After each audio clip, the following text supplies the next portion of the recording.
Só Cristo, ou somente Cristo. O apóstolo Paulo escreve esta passagem afirmando a excelência da pessoa e da obra de Jesus Cristo. Assim nos diz a palavra de Deus em Colossenses, capítulo 1, versos 13 a 23. Ele nos libertou do império das trevas e nos transportou para o reino do Filho do seu amor, no qual temos a redenção, a remissão dos pecados.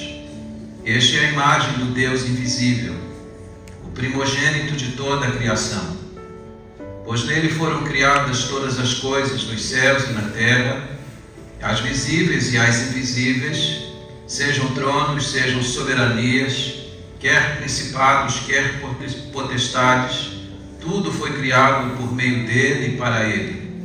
Ele é antes de todas as coisas, nele tudo subsiste. Ele é a cabeça do corpo, da igreja. Ele é o princípio, o primogênito de entre os mortos, para em todas as coisas ter a primazia. Porque aprouve a Deus que nele residisse toda a plenitude, e que, havendo feito a paz pelo sangue da sua cruz, por meio dele reconciliasse consigo mesmo todas as coisas, quer sobre a terra, quer nos céus. E a vós outros também, que outrora eres estranhos e inimigos no entendimento pelas vossas obras malignas, agora, porém, vos reconciliou no corpo da sua carne, mediante sua morte, para apresentar-vos perante ele santos, inculpáveis e irrepreensíveis, se é que permaneceis na fé, alicerçados e firmes, não vos deixando afastar da esperança do Evangelho que ouviste, e que foi pregado a toda a criatura debaixo do céu, e do qual eu, Paulo, me tornei ministro. Que Deus abençoe a sua palavra. Vamos curvar-nos as frontes, vamos falar com o nosso Deus, suplicando a Ele que nos dê a iluminação necessária. Pai, nós te agradecemos pela palavra lida e suplicamos agora que neste lugar tão somente Jesus seja exaltado. E abençoe, ó Deus, a vida desta igreja, para que de fato ela esteja firme na sua fé, na pessoa de Jesus Cristo. Que esta igreja levante o estandarte, que esta igreja proclame que só Jesus Cristo, nenhum outro, nada além dele. Abençoa-nos e firma-nos nesta convicção. E abençoa-nos nesta hora, no momento em que ouvimos da Tua palavra, que o nosso entendimento seja iluminado, que o Espírito Santo de Deus trabalhe na vida do pregador e de cada pessoa que ouve esta palavra. É a oração que eu faço, humildemente, no nome santo e precioso de Jesus. Amém. Por favor, tome assento.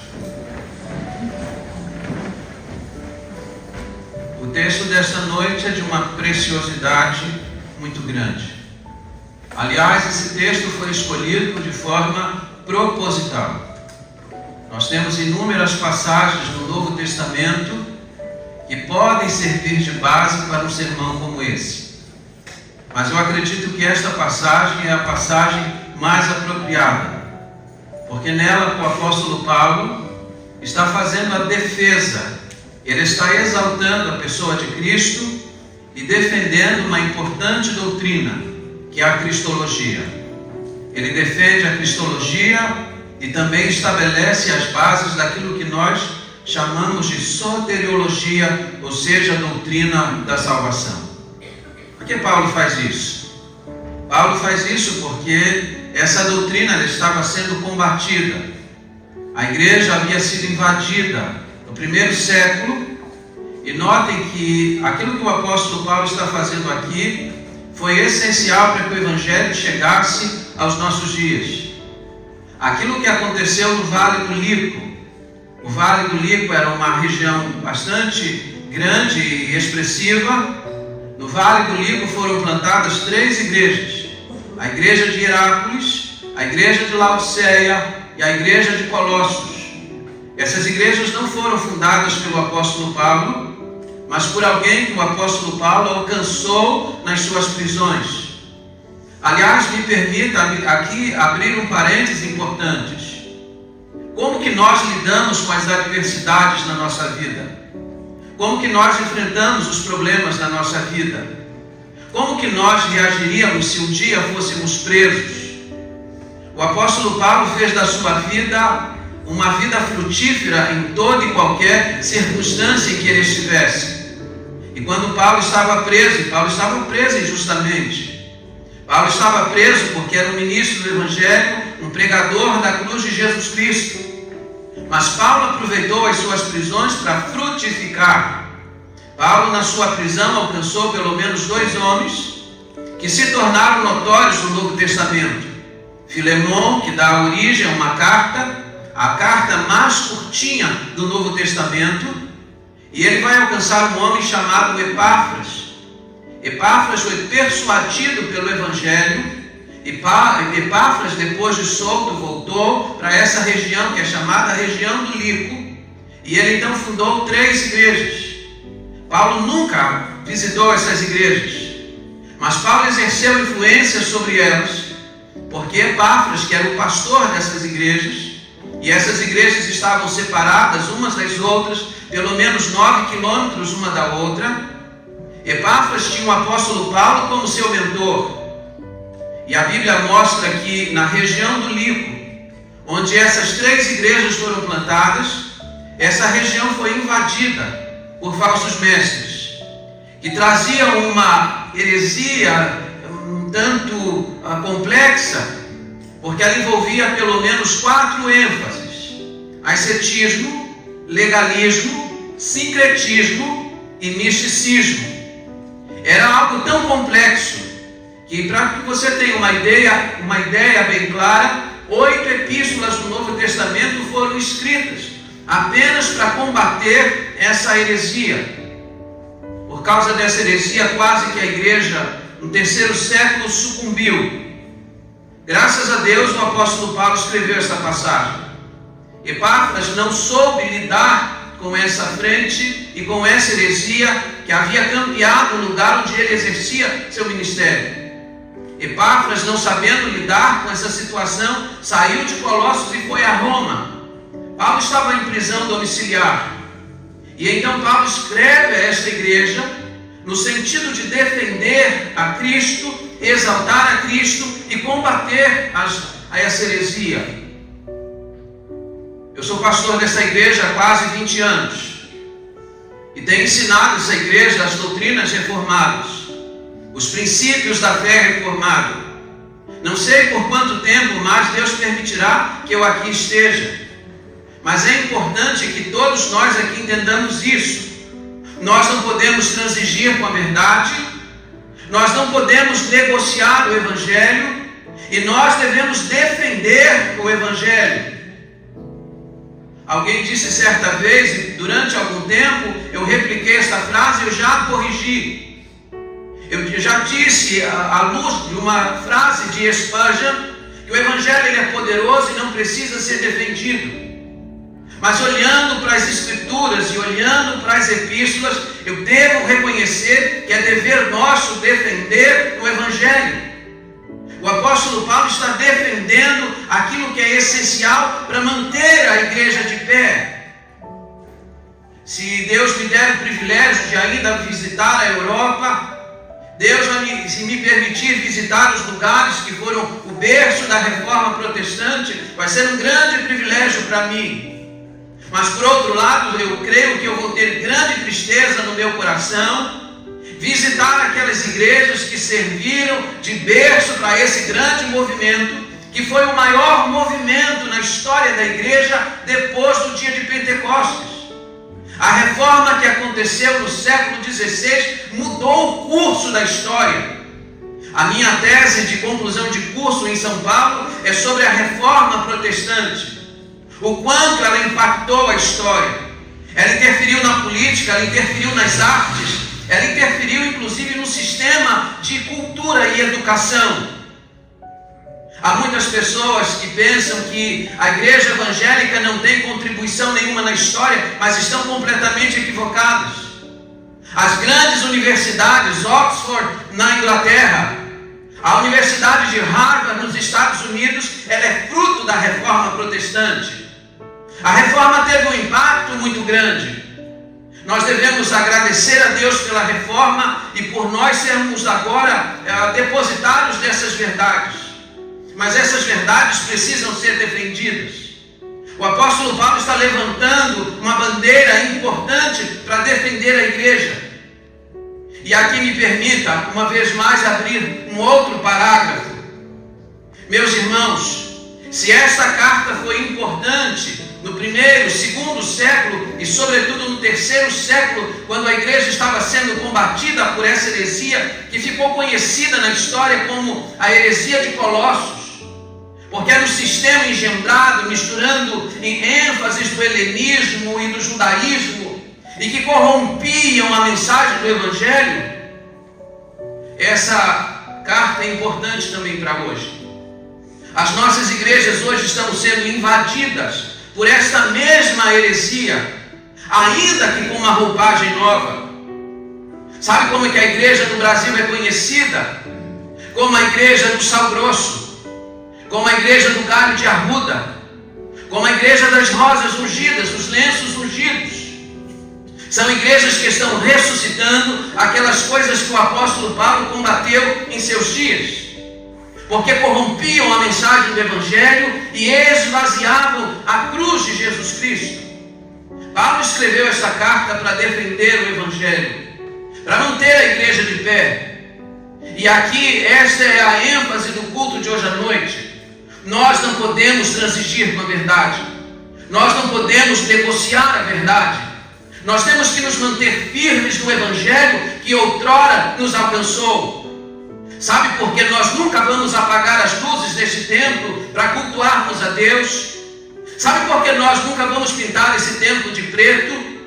Sabe por que nós não vamos colocar luzes no palco para focalizar as pessoas que aqui cantam? Porque o culto aqui é para Jesus Cristo. Nós recebemos essa herança e nós vamos mantê-la. Porque se nós transigirmos com isso, fiquem sabendo, a igreja vai morrer. Igrejas na Europa que outrora reuniam 15, 20, 30 mil pessoas em dias em que a neve estava caindo. O tabernáculo metropolitano em Londres, onde Spurgeon pregava, ele tem 5 mil lugares no seu recinto. Mas muitas vezes Spurgeon pregou para 5 mil pessoas assentado no tabernáculo e havia 15, 20 mil pessoas do lado de fora, debaixo da neve, ouvindo a pregação dos alto-falantes. Vá visitar essas igrejas hoje. Vá visitar e vá constatar com os seus olhos o que aconteceu com boa parte dessas igrejas. Boa parte dessas igrejas morreram. E sabe por que elas morreram? Porque elas abriram mão da verdade, elas transigiram com a verdade. Fiquem sabendo disso, e eu vou proclamar aqui, já que a Mayra disse que tinha boas e más notícias. Uma má notícia que nós temos para o Brasil é essa: a igreja evangélica no Brasil está morrendo. E muitas delas estão morrendo com seus templos apinhados, cheios de gente. E sabe por que elas estão morrendo? Porque elas deixaram este evangelho. Elas abraçaram o evangelho híbrido. Elas permitiram que outras ênfases adentrassem ao culto. ênfases essas que não adoram e exaltam a Jesus Cristo. Quando eu pensei no culto de hoje à noite, eu podia enfatizar aqui as 5 solas da reforma e poderia ter escolhido qualquer uma delas. Aliás, eu preciso dizer isso a vocês: as 5 solas da reforma não foram pronunciadas e cunhadas pelos reformadores. A reforma protestante rompeu no dia 31 de outubro de 1517, mas esses 5 solas foram cunhados bem depois, quase um século depois, ou mais de um século depois, em 1618 e 19, na Holanda, no chamado Sínodo de Dort, quando a igreja mais uma vez estava lidando com heresias, e a igreja precisou se reunir para voltar às suas origens, para voltar ao Evangelho. E aqueles irmãos reunidos ali na Holanda cunharam esses 5 solas para sumariar aquilo que é essencial para a salvação. Os 5 solas da reforma foram cunhados para responder uma única pergunta: como que o homem pode ser salvo? Sola Escritura, somente pelas Escrituras. E para reafirmar uma verdade, porque até então a igreja é que dizia o que a Bíblia tem que dizer. A reforma recuperou a autoridade da Bíblia. A igreja não julga a Bíblia julga a igreja. A mensagem da Bíblia é essencial, sola Escritura. O segundo sola gratia, somente a graça, só a graça. Cantamos há pouco que não é por mérito, nem por direito algum. Nós não temos mérito algum em nossa salvação. Nós recebemos uma dádiva, nós recebemos um presente. É pela graça que sois salvos, disse o apóstolo Paulo em Efésios 2:8. Sola fide, só a fé. Só pela fé você pode ser salvo. Mas note que não é a fé na fé. Você pergunta aos brasileiros: você tem fé? Qual é a resposta que você recebe? Sim, eu tenho muita fé. Há pessoas que têm fé na loteria. Há pessoas que têm fé no seu time de futebol. O brasileiro, ele é dado à fé. Mas a fé que a Bíblia está dizendo que salva é a fé exclusiva em Jesus Cristo. Pela graça sois salvos por meio da fé. A fé que se deposita exclusivamente no Filho de Deus. Como que o homem pode ser salvo? Só nos Cristos, só Cristo. A Bíblia diz que não há salvação em nenhum outro. A salvação é exclusiva. Ele é o nosso único mediador entre Deus e os homens. Como que o homem pode ser salvo? Só lhe deu glória. Deus fez tudo, nós não fizemos absolutamente nada. A obra da salvação tem que ser creditada a Deus e toda a glória deve ser dada a Ele. Eu sei que você diz assim: eu sou salvo porque eu tomei a minha decisão. Eu fui salvo porque eu tive fé. Saiba que você estava morto. E que um morto pode fazer? Ele não pode fazer nada. Efésios 2:1, Paulo disse que você estava morto nos seus pecados e nos seus delitos. E no verso 4 ele usa uma adversativa: mas Deus, Ele deu vida para você. Ele deu fé para você crer. Se você é salvo, se você tem a esperança da vida eterna, tribute esta glória a Deus. Hoje à noite eu vou pensar em um único sola, pelo tempo que eu tenho aqui disponível. Eu poderia ter escolhido outras passagens. Poderia inclusive pregar com base em Hebreus capítulo 1, verso 1 a 4. Eu pensei isso em princípio. Poderia pregar aqui para vocês o capítulo 2 de Colossenses, quando o apóstolo Paulo vai combater essas 4 ênfases que estavam adentrando a igreja. Mas eu entendi que o texto mais apropriado era esse. Aqui Paulo vai fazer 3 afirmações importantes, e é com elas que nós vamos trabalhar hoje à noite. E eu espero não ser exaustivo nem cansativo àqueles que me ouvem. A primeira coisa que o apóstolo Paulo vai fazer quando faz a defesa e a exaltação de Cristo, ele vai falar sobre a sua obra, verso 13 e 14, se você está com a sua Bíblia aberta. Ele disse: Ele nos libertou do império das trevas e nos transportou para o reino do Filho do seu amor, no qual temos a redenção, a remissão dos pecados. Veja o que o apóstolo Paulo está afirmando aqui. E quando ele diz Ele nos transportou, Ele nos libertou, Ele está falando da ação de Deus Pai. Olha para mim, por favor. A salvação é uma obra trinitária. A salvação é uma obra de Deus Pai, de Deus Filho e de Deus Espírito Santo. Deus Pai, na eternidade, planejou a nossa salvação. Deus Filho, o Senhor Jesus Cristo, encarnou e realizou a obra da salvação na cruz. E agora o Espírito Santo, o Deus Espírito, ele aplica essa palavra e ele aplica essa verdade ao seu coração. As 3 pessoas da Trindade trabalham na nossa salvação. Então ele está dizendo que Deus Pai, Ele nos libertou e Ele nos transportou para o reino seu amor. Duas coisas aqui estão presentes. Primeiro, projeta a cidadania alcançada. Você foi liberto. Você foi tirado do império das trevas. Você foi arrancado de lá com mão forte. Quem fez isso? Deus Pai fez isso. Ele libertou você. Ele arrancou você do império das trevas. E aqui preste muita atenção, porque o apóstolo Paulo está dizendo que o império das trevas é real. O império das trevas tem um rei, um príncipe, que a Bíblia chama de um príncipe das trevas, que é Satanás. Quando a Bíblia chama esse império de império das trevas, é porque aquele que é súdito de Satanás, ele não enxerga a verdade. Eu sei que vocês muitas vezes tentam comunicar o evangelho a alguém, fala com o filho, fala com a filha, fala com o esposo, fala com a esposa, fala com este e com aquele, mas ele não consegue ver, ele não consegue enxergar as coisas que para você são tão claras. Sabe por que ele não enxerga? Porque ele está no império das trevas. Seus olhos foram cegados. Ele está numa completa ignorância, assim como você e eu um dia já estivemos. O que Deus Pai fez? Ele foi lá e nos arrancou deste império das trevas.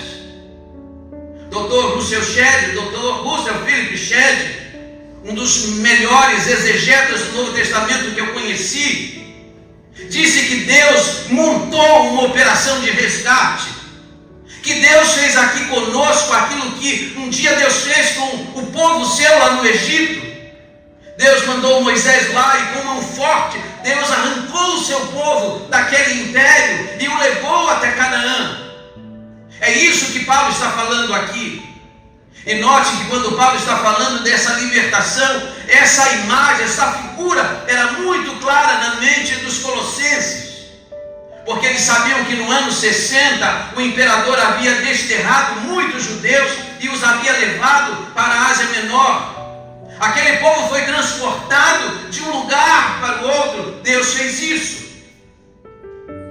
E é importante que você entenda aqui que o verbo, ele está no tempo passado, ele nos libertou, indicando uma ação que já foi concluída. Você já foi arrancado de lá. E um detalhe, quando o verbo, no seu tempo passado perfeito, ele fala sobre isso, ele está dizendo que Deus tirou você do império das trevas para não devolver você mais para lá. Louvado seja, Senhor. Ele nos deu uma nova cidadania. Ele nos tirou de um império e diz a Bíblia que agora Deus nos transportou para o reino do Filho do seu amor. Você não pertence mais ao império das trevas. Você foi levado para um outro reino. A segunda coisa que o apóstolo Paulo vai lembrar no verso 14, no qual temos a redenção, a remissão dos pecados. O que é a redenção? O que essa palavra indica? Nós precisamos estudar mais a Bíblia, porque cada palavra na Bíblia é rica em significado. Redenção significa a libertação de um preso mediante um preço que foi pago. Você foi liberto do império das trevas, mas você não foi simplesmente liberto, um preço foi pago para que você fosse liberto. Qual foi o preço? 1 Pedro capítulo 1, verso 18 e 19. Pedro disse que você não foi comprado por materiais corruptíveis como ouro e prata. Você foi comprado por um preço elevadíssimo, o sangue de Jesus Cristo. Sabe o que isso quer dizer? Significa que você é de Deus por dois direitos: direito de criação, direito de redenção. Deixa eu explicar isso para vocês com uma história bem simples. Um menino, com sua habilidade, preparou um barquinho, construiu um barquinho, e ele queria saber se esse barco flutuava, se ele tinha navegabilidade. Do lado de casa tinha um riacho, então ele pegou o barquinho, foi para o lado de casa, colocou o barquinho no riacho e ficou vendo o que acontecia. E o barco flutuou e ele começou a acompanhar o barquinho, e o barquinho está indo, a correnteza está levando, mas a correnteza foi tão rápida que ele não conseguiu mais alcançar desfrutar do seu barco. Passado alguns dias, esse menino está andando numa das ruas da cidade onde vivia, e ele olha para a vitrine de uma loja. Qual não é a sua surpresa? O barquinho que ele tinha feito estava em exposição e à venda. Ele entrou na loja e disse: moço, aquele barquinho é meu, fui eu que o fiz. O dono da loja disse: ele só será seu se você pagar por ele. Ele correu em casa, abriu o cofre, quebrou o porquinho, tirou as moedas, somou o que tinha, pediu a ajuda do pai para completar o valor e voltou na loja e disse: moço, eu quero meu barquinho. Colocou o dinheiro lá, barquinho na mão, e ele disse: agora, esse barco é meu 2 vezes. Ele é meu por direito de criação, fui eu que o fiz. E ele é meu por direito de redenção, porque eu paguei por ele. Você é de Deus 2 vezes, primeiro porque Deus fez você, e segundo, você é dele porque ele pagou o preço por você. Agora a grande pergunta, e isso aqui é matéria teológica da maior importância, porque há um equívoco no meio evangélico quando se pensa nesse preço de redenção. A quem Deus pagou o preço da nossa redenção? Sabe que a maioria das pessoas imaginam que esse preço foi pago a Satanás. De maneira alguma, isso é um equívoco. O preço foi pago a si mesmo. A Bíblia diz que Deus é justo. Deus é justo. E que Deus não pode voltar na sua palavra. Deus não é filho do homem para que se arrependa daquilo que ele falou. E Deus estabeleceu na sua lei que sem derramamento de sangue não há remissão de pecados.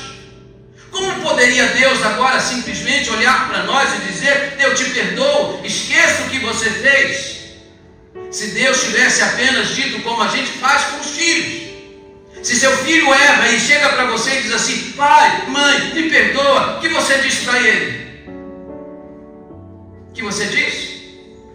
Está perdoado, esqueça disso, não comentamos mais isso. Mas Deus não pode fazer isso, porque se ele fizer isso, ele é injusto, ele é mentiroso, ele disse na sua palavra. Então como que Deus poderia continuar sendo justo e justificador daqueles que creem? Ele precisava punir o nosso pecado, mas em vez de punir o nosso pecado em nós, ele puniu o pecado em quem? Em Jesus Cristo. Dessa maneira, disse o apóstolo Paulo, Deus continuou sendo justo e agora ele também é justificador daquele que crê. O preço não foi pago a Satanás, o preço foi pago ao próprio Deus. Segundo lugar, o apóstolo Paulo continua defendendo a pessoa de Jesus Cristo. Lembra você que esta carta aos Colossenses é considerada a carta mais cristológica do Novo Testamento. É a defesa da pessoa de Jesus. Na sua defesa da pessoa do nosso bendito Salvador, o apóstolo Paulo vai lembrar a sua divindade. Versos 15 a 17. Ele é a imagem do Deus invisível, o primogênito de toda a criação, pois nele foram criadas todas as coisas, dos céus e sobre a terra, as visíveis e as invisíveis, sejam tronos, sejam soberanias, quer principados, quer potestades. Tudo foi criado por meio dele e para ele, e ele é antes de todas as coisas, e nele tudo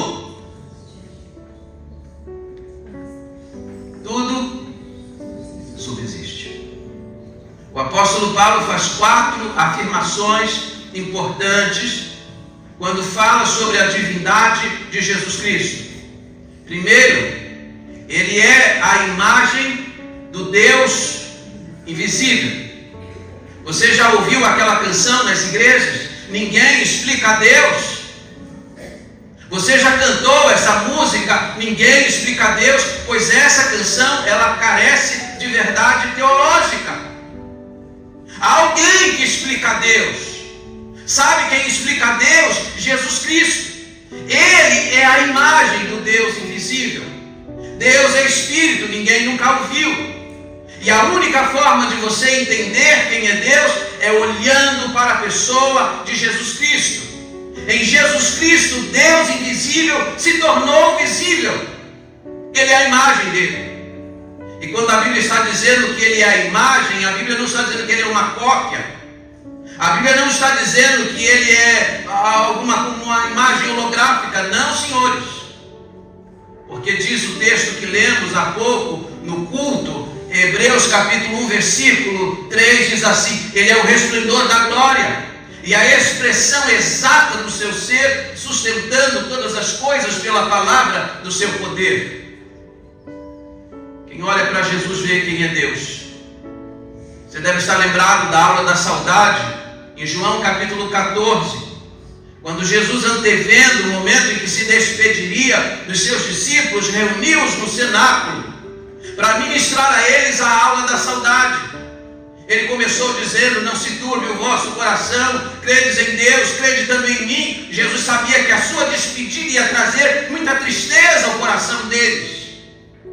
E enquanto Jesus começa a preparar o coração deles para esta hora, dizendo: olha, eu vou seguir por um caminho que vocês não podem ir agora, Filipe deu uma palavra e disse: Senhor, mostra-nos o Pai, isso nos basta. João 14, 9, Jesus disse para ele: mostra-nos o Pai, há quanto tempo eu estou convosco, e vocês ainda não me têm desconhecido, quem vê a mim, vê o Pai. Quando a Bíblia diz que ele é a imagem exata de Deus, que ele é a imagem do Deus invisível, a Bíblia diz que ele é a expressão exata de quem é Deus. Ele explica a Deus. Em segundo lugar, disse o apóstolo Paulo que ele é o primogênito de toda a criação. E primogênito significa sempre o primeiro. O que fazem as testemunhas de Jeová, com base numa heresia do século IV de Ário, e que ficou conhecida como a heresia dos arianos, dizia-se que Jesus foi o primeiro ser a ser criado por Deus. A Bíblia não está dizendo isso porque ele não pode ter sido criado, porque diz a Bíblia que ele é o Criador de todas as coisas. Tudo foi criado por ele. O que a Bíblia quer dizer com primogênito de toda a criação? A palavra aqui primogênito indica uma posição de honra. No universo ele ocupa o lugar primeiro. Ele tem o domínio e ele recebe toda a glória de todo o universo, de todo o cosmos, porque ele é a pessoa mais importante. Lembra você que quando Paulo escreve esta carta, Paulo está escrevendo esse texto de forma proposital. Paulo está defendendo e exaltando a primazia de Jesus em todas as coisas. Ele é a pessoa mais importante em todo o cosmos. É por isso que o universo inteiro o adora. E é por isso mesmo que Paulo, antevendo aquilo que vai acontecer no final da história, escreve lá em Filipenses 2,11: para que ao nome de Jesus se dobre todos os joelhos, no céu, na terra, debaixo da terra, e toda língua confesse que Ele é Senhor. Ele é o primogênito de toda a criação. Ele é aquele que tem a primazia em todo o cosmos. É isso que ele está afirmando. O que mais? Paulo diz no verso 16: pois nele foram criadas todas as coisas, nos céus e sobre a terra, as visíveis e as invisíveis, sejam tronos, sejam soberanias, quer principados, quer potestades. Tudo foi criado por meio dele e para ele. Ele é o alvo de toda a criação. Tudo foi criado por ele e tudo foi criado para ele. Tudo foi criado para ele, porque a obra da criação se resume num fato: toda a criação deve tributar a ele a glória. O Salmo 19, verso 1 a 4 diz assim: os céus proclamam a glória de Deus, o firmamento anuncia as obras das suas mãos. Um dia faz declaração a outro dia, uma noite mostra sabedoria a outra noite, sem linguagem, sem fala, ouvem-se as suas vozes. O que o salmista está dizendo é que a criação está tributando glórias à pessoa de Jesus Cristo. Tudo foi criado por Ele. E tudo foi criado para Ele, porque Ele é o alvo final de toda a glória. Quarto lugar, Ele é o sustentador de toda a criação. Diz o verso 17: Ele é antes de todas as coisas, e nele tudo subsiste. A palavra subsistir aqui é a palavra coesão. Todas as coisas estão coesas e harmônicas na natureza. Agora é noite, mas logo vai chegar amanhã. Quem é que mantém essa regularidade? Inverno, verão, primavera, embora pareça que as coisas são meio confusas, mas você sabe que essas estações existem. Você sabe que a noite chega, o dia vai chegar. Quem é que mantém tudo coeso? Quem que mantém as leis, chamadas leis da física e leis naturais? Ele. Os astrônomos afirmam que o Sol está queimando há mais de 1 bilhão de anos. E afirmam que a cada minuto o Sol está queimando 200 milhões de bombas atômicas. E por que tudo não vai pelos ares? Porque ele mantém tudo coeso. Se você tiver uma ideia, nesse livro aqui tem átomos suficientes para fazer uma nave navegar o mundo inteiro. Existem átomos nesse salão de culto que são suficientes para impulsionar uma nave para ela chegar até as estrelas. E aí a pergunta é: por que esse negócio não vai pelos ares? Porque existe alguém que está mantendo a criação coesa. Ele não apenas criou, ele também sustenta a obra da sua criação. Paulo está exaltando Jesus Cristo. É assim que você vê Jesus, pois é assim que você deve vê-lo, como alguém que tem o domínio de todas as coisas da história e de todo o cosmos. Em último lugar, a igreja de Cristo. É a parte mais longa dessa perícope que nós lemos. Vai do verso 18 até o verso 23. Eu vou ler apenas alguns. Ele é a cabeça do corpo, da igreja. Ele é o princípio, o primogênito entre os mortos, para em todas as coisas ter a primazia, porque aprouve a Deus que nele residisse toda a plenitude, e que, havendo feito a paz pelo sangue da cruz, por meio dele reconciliasse consigo mesmo todas as coisas, quer sobre a terra, quer nos céus. E a vós outros também, que outrora eres estranhos e inimigos de entendimento pelas vossas obras malignas, agora, porém, nos reconciliou no corpo da sua carne, mediante a sua morte, para apresentarmos perante ele santos, inculpáveis e irrepreensíveis. O que o apóstolo Paulo está afirmando para nós aqui, que Jesus não é apenas aquele que criou o universo. Ele está dizendo que a igreja também é uma criação dele. E assim como ele sustenta o universo, ele também sustenta a sua igreja. É ele que dá essa coesão. Porque que nós temos uma coisa chamada unidade da fé. Quem dá essa coesão é o Senhor Jesus Cristo, assim como ele mantém coeso todo o universo que ele criou. A igreja é uma obra dele.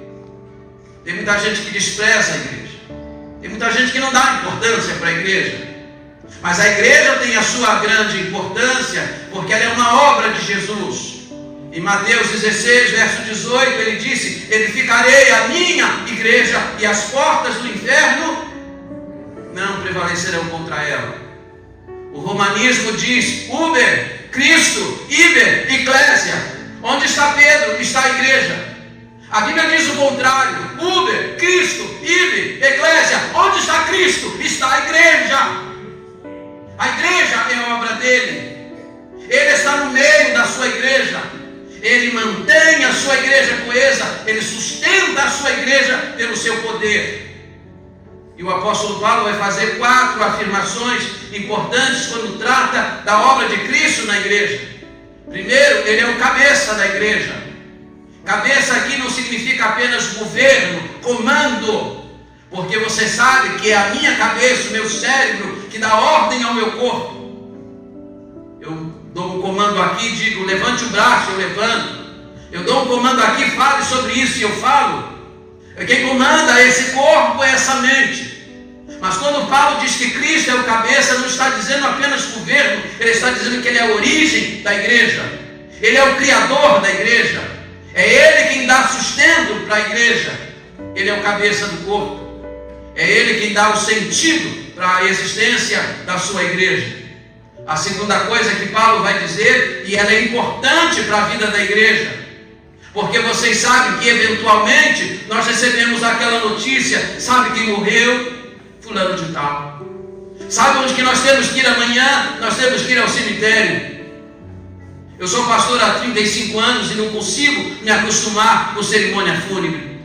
Já realizei centenas delas e eu não consigo me acostumar, porque eu sei que eu não fui feito para isso. Nós não fomos feitos para isso. Nós nunca vamos nos acostumar com as despedidas deste mundo. Mas eu tenho uma boa notícia: Cristo é o primogênito dentre os mortos. O que o apóstolo Paulo está falando é que ele foi o primeiro da fila. Ele foi o primeiro a ressuscitar para nunca mais morrer. Você sabe que na Bíblia nós temos ressurreições que antecedem inclusive a ressurreição de Jesus. No ministério de Elias, no ministério de Eliseu, pessoas foram ressuscitadas. No ministério de Jesus, pessoas também foram ressuscitadas. Mas nenhuma delas ressuscitou para não mais morrer. Nenhuma delas ressuscitou com um corpo glorificado como o Senhor Jesus Cristo. Ele é o primogênito dentre os mortos, porque ele foi o primeiro que ressuscitou para não voltar a morrer. Ele foi o primeiro que ressuscitou com um corpo glorificado. O que o apóstolo Paulo está fazendo aqui é aquilo que ele já havia feito em 1 Coríntios 15. Dizer para nós, os crentes, que a morte não tem a última palavra. Dizer para nós que nós temos esperança da vida eterna. Jesus disse no seu ministério: eu sou a ressurreição e a vida, e quem crê em mim nunca mais vai morrer. Nós temos esperança da vida eterna. Nós já antevemos aquele grande e glorioso dia, quando Cristo chegar com os seus anjos para recolher sua igreja, e as sepulturas vão se abrir, e nós vamos encontrar com Ele nos ares, e vamos cantar aquele cântico antifonal: onde está a morte, a tua vitória? Onde está o inferno, teu aguilhão? Tragada foi a morte na vitória. Dr. John Owen, numa das suas obras clássicas da teologia reformada, disse que Cristo matou a morte. Ele já deu um golpe fatal na morte. Ele é o primogênito dentre os mortos. Isso é importante para a igreja saber. Em terceiro lugar, nele reside toda a plenitude de Deus. Quero lembrar para você que o apóstolo Paulo está escrevendo esta passagem de forma proposital. Ele está combatendo heresias que haviam entrado na igreja e que estavam solapando, subtraindo as verdades de Cristo para a vida do seu povo. Aqueles que estavam se introduzindo na igreja, os falsos mestres, estavam falando sobre uma coisa que ficou conhecida como pleroma. Existe um segredo, algo secreto, que Deus só vai revelar para algumas pessoas. E Ele já revelou para nós, diziam os falsos mestres. Nós recebemos visões de anjos e nós dominamos esse segredo, essa coisa secreta de Deus que Ele reserva só para alguns. O apóstolo Paulo vai dizer que toda a essência de Deus, ela reside na pessoa de Jesus Cristo. Nele toda a plenitude de Deus reside, e a palavra residir aqui é residir de forma permanente. Eu moro numa casa aqui em São Roque há quase 19 anos, mas sei que um dia eu vou precisar me mudar de lá. Você mora numa casa agora e você sabe que um dia você vai ter que sair de lá. Nós não temos residência fixa aqui, mas o apóstolo Paulo disse que em Cristo reside toda a plenitude de Deus, e a palavra aqui é residir de forma permanente. O que Paulo está dizendo é que toda a divindade, todos os atributos de Deus moram nele de forma permanente. Em quarto lugar, ele fez a paz através do sangue da sua cruz. Não há uma só pessoa aqui que um dia não esteve em inimizade com Deus. O que é reconciliar? Reconciliar é restabelecer a amizade entre duas pessoas que estão separadas. Nós estávamos separados de Deus. Nós éramos inimigos de Deus. O nosso pecado nos separava dele. O que Jesus fez na cruz do Calvário. A Bíblia diz que Ele derramou o seu sangue. E com o seu sangue Ele fez a paz entre os dois, entre Deus e nós. Agora nós somos amigos de Deus, pertencemos à família de Deus, porque Jesus fez a paz. A paz é feita através da cruz. Você sabe o que está na divisa na fronteira entre o Brasil e o Paraguai? Uma cruz. Sabe quando aquela cruz foi colocada depois de uma guerra que houve entre o Brasil e o Paraguai? E quando a paz foi estabelecida, quando um acordo de paz foi selado, ergueram uma cruz, porque a cruz era o símbolo da paz. Pois foi através da cruz de Jesus que a paz entre você e Deus, entre eu e Deus, foi estabelecida. Eu já li algures uma história que me encanta bastante, que ocorreu numa fazenda no interior do Espírito Santo. Um jovem rebelde brigou com o pai, se rebelou contra o pai. E como não queria ouvir o seu pai, ele um dia saiu de casa e cortou a relação com a família. Mas a saída daquele moço de casa trouxe uma tristeza tão profunda ao coração de sua mãe que ela adoeceu. Aquela mulher já não conseguia mais assentar-se à mesa para as refeições, porque sempre que ela sentava à mesa, ela via a cadeira onde o filho se assentava antes. Ela não suportava ver aquela cadeira vazia. Ela adoeceu de tal forma que foi para o leito, e ela começou a morrer naquele leito, numa profunda depressão. O marido mandou chamar o melhor especialista, e depois de examiná-la, o médico disse para ele: meu senhor, ela não tem doença, o que ela tem é uma tristeza na alma. Se o senhor quer dar vida para sua esposa, faça voltar o seu filho para casa. E ele então deu ordem aos seus empregados para procurarem o seu filho. E finalmente, depois de alguns dias, aquele moço foi localizado e trazido para casa. Mas pai e filho estão inimizados. Quando o filho entrou por uma porta, o pai saiu pela outra. A mãe, quando viu o filho, abriu um sorriso, mas disse: eu quero você e seu pai aqui junto comigo. Manda chamar o seu pai. E aquele homem entrou relutante naquele quarto. Aquela mulher pegou a mão do seu filho, pegou a mão do seu marido, cruzou sobre o peito e disse: eu quero que vocês voltem a ter amizade. Eu não quero me despedir deste mundo com vocês inimizados. Sabe o que aquela mulher fez? Ela fez a paz entre pai e filho. Sabe o que Jesus fez na cruz do Calvário? Ele restabeleceu a paz entre nós e Deus, porque nós não tínhamos paz. A paz foi feita através da cruz, quando Cristo derramou o seu precioso sangue. Paulo está aplicando a nós aqui a suficiência que vem dele.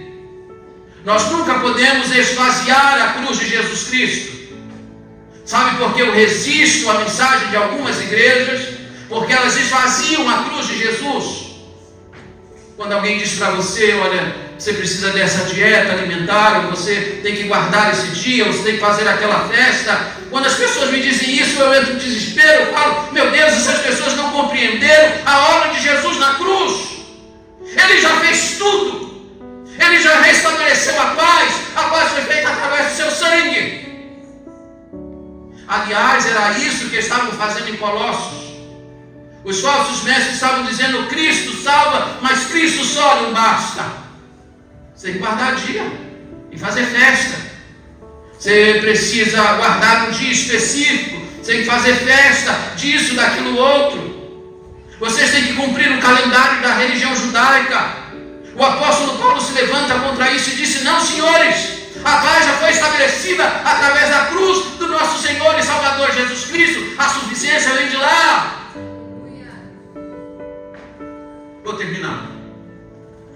Vou terminar com duas aplicações. Uma para os crentes e uma para os não crentes. Para os crentes, verso 23. Se é que permaneceis na fé, alicerçados e firmes, não vos deixando afastar da esperança do Evangelho que ouviste e que foi pregado a toda criatura debaixo do céu, e do qual eu, Paulo, me tornei ministro. O que o apóstolo Paulo está falando aqui? Ele está dizendo para os irmãos dessa igreja: vocês precisam manter-se firmes. E a ideia aqui de firmeza é de um prédio que está erguido sobre um fundamento seguro. E se a igreja estiver firmada sobre este fundamento, mesmo que aconteça um abalo sísmico, a igreja se mantém de pé. Você sabe que a região do Lico era uma região muito suscetível aos terremotos. Segundo Tácito, um dos grandes historiadores da história judaica, diz que essas cidades, Hierápolis, Laodiceia e Colossos, foram completamente arrasadas no ano 60 por um terremoto. Eles conheciam essa linguagem, mas o apóstolo Paulo aqui está fazendo uma aplicação dessa verdade para o Evangelho. Quando a igreja abandona o Evangelho, quando a igreja se deixa fascinar por outro tipo de Evangelho, é como se viesse um terremoto e a igreja não suporta e ela cai. Igreja Batista Cristo Salva, vocês querem permanecer de pé até a vinda de Jesus Cristo? Vocês querem se manter firmes no Evangelho? Não se deixem fascinar por outro tipo de mensagem. É Cristo e somente Cristo. Toda a suficiência vem da cruz dele. A verdade do Evangelho não se negocia, não se transige como absoluto. A igreja na Europa hoje está morta. A Europa, chamada Europa cristã, hoje é chamada de pós-cristã. E sabe quando isso aconteceu? Quando a igreja começou a olhar por cima do muro, as filosofias humanistas, se deixou fascinar pelo iluminismo, começou a ouvir os pregadores de teologia liberal, abandonou o Evangelho. Quando a igreja abandona o Evangelho, ela morre. Segundo os grandes historiadores, dentro de 20, 25 anos, no Brasil, a igreja histórica evangélica não vai existir mais. E por que ela não vai existir mais? Porque ela caminha fascinada por outro tipo de evangelho. Paulo está dizendo para nós: mantenham-se firmes, não se deixem fascinar, permaneçam firmes neste evangelho, porque é esse evangelho que vai manter a igreja viva pelos anos, pelas décadas, pelos séculos. E eu espero que essa igreja se mantenha firme neste evangelho, sem se deixar enredar por nenhuma outra novidade. E segundo, a rendição dos incrédulos. Se Cristo é tudo isso, e Ele é, se Ele é o Criador do universo, e é Ele que mantém o universo, se é Ele que tem um reino de amor, e Deus já nos transportou e nos arrancou de lá do império das trevas, para que nós estejamos no reino de amor de Jesus. Se Jesus é aquele que fez a paz através do sangue da sua cruz, você que está aqui que não é crente não pode sair daqui sem tomar uma decisão ao lado dele. Ninguém deveria sair deste lugar hoje à noite sem dizer para ele: Senhor Jesus, eu quero sair do império das trevas. Senhor Jesus, eu quero pertencer ao teu reino de amor. Senhor Jesus, eu quero estar debaixo do teu controle, da tua direção. Eu quero viver essa vida pela qual o Senhor deu a sua. Porque o apóstolo Paulo disse que quando ele fez a obra da reconciliação na cruz, ele não fez apenas para restabelecer sua amizade. A obra da cruz é uma obra proposital. Para que ele me salvou? Paulo disse: para que você seja santo, para que você seja irrepreensível diante dele. Ele morreu na cruz para você ter uma vida diferente, uma vida que coadune com os princípios do Evangelho e exalte a Deus Pai. Você não pode sair daqui hoje à noite sem render-se à pessoa de Jesus Cristo, submetendo-se completamente a Ele. E eu termino dizendo a você: não há salvação fora dele. Não há salvação. A mensagem hoje à noite é essa: solos Christus. Só Cristo. Somente Cristo. Qualquer outra coisa fora disso é heresia. Qualquer outra coisa fora disso é maldito, é anátema, porque a Bíblia proclama a suficiência de Jesus Cristo.